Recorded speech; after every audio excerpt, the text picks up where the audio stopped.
आणि मग मी आणि बाळानी आम्ही दोघांनी दत्ता साहेबांना फोन केलेला. फोन केल्यावर त्यांनी फोनवरतीच सांगितलं की हो तुमचं काम होणार, तुम्ही या मला भेटा. मग आम्ही भेटायला गेलो. मी, भरत, मनोहर आणि प्रदीप क्षीरसागर पण येणार होते, पण त्यांच्याकडे काहीतरी एक दुर्घटना घडली म्हणून ते आले नाही. आणि पहिल्यांदा जेव्हा आम्ही भेटलो त्यांनी सांगितलं नाही तुमचं काम होणार आणि तुम्ही कामाला लागा. मग एक 15 दिवस गेल्यानंतर ते सांगितलं की आपली एक मीटिंग होणार आहे, तुम्ही लोक फ्री राहा. तर त्याच्यानंतर असं झालं की आम्हाला एक दिवशी फोन केला आणि सांगितलं 26 तारखेला आपल्याला मीटिंगला बोलवलं आहे आणि तुम्ही या 26 तारखेला. मला आणि भरतला दोघांनाही आम्हाला बाहेर जायचं होतं, आमची तिकीट होती. आम्ही on the spot ticket cancel केले, सरांकडे आलो. सरांकडे आल्यानंतर सरांनी आम्हाला 2 मिनिटं पण नाही लावले. तुमको क्या चाहिए बोलो, एवढंच सांगितलं सरांनी. आम्ही सांगितलं सर ऐसा है, हम हॉस्पिटल की टूर्नामेंट इसलिए करना चाहते हैं कि हमने कोविड में बहुत सफर किया और हम सब एक साथ आना चाहते हैं.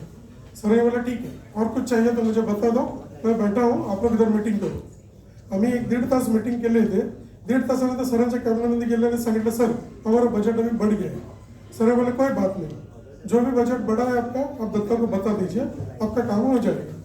आणि ही टुर्नामेंट सक्सेस करण्याकरता जे दत्तानी पुढाकार घेतलाय ते कोण घेऊ नाही शकत दुसरं. आणि हे 32 वर्ष सर्व्हिस सुरू झाली. 32 वर्ष सर्व्हिस, माझी 32 वर्ष सर्व्हिस झाली. आणि गिरनार स्टार्ट करताना त्या गिरनार स्टार्ट करण्यामध्ये माझं पण खूप मोठं योगदान होतं. असंच आम्ही बसून एकदा आम्ही डिस्कस केलेलं की गिरनार इंटर हॉस्पिटल म्हणजे inter hospital cricket tournament trophy चालू झाली पाहिजे. तर त्याच्यामध्ये जाफरी होता, मिलिंद होता, मी होतो आणि आमच्या इथे प्रदीप म्हणून होते. आम्ही चौघांनी स्टार्ट केलं. सेम वे आज मी आणि भरत आम्ही दोघांनी एक 6 महिने पहिले अगोदर विचार केला आपल्याला असं परत करायचं आहे आणि व्यवस्थित करायचं आहे. हे सगळ्या हॉस्पिटलचे लोक आम्ही एकत्र येऊन काम करूया. कारण कोविडमध्ये असं झालेलं की मी माझ्या हॉस्पिटलमध्येच माझ्या भावाला ॲडमिट नाही करू शकलो. 4 दिवस तो घरी होता. पण आम्ही असं सगळं एकत्र आले आणि एकत्र आता आपण खेळतोय. तर खेळायसाठी आपण फक्त एकत्र नाही येते, आम्ही एकमेकांना भेटून आणि एकमेकांशी आपल्याला फ्रेंडशिप करायची व्यवस्थित. त्या फ्रेंडशिपनी आपल्याला जेव्हा पण एकमेकांना गरज लागेल एकमेकांना आपण मदत करूया. 2 शब्द बोलून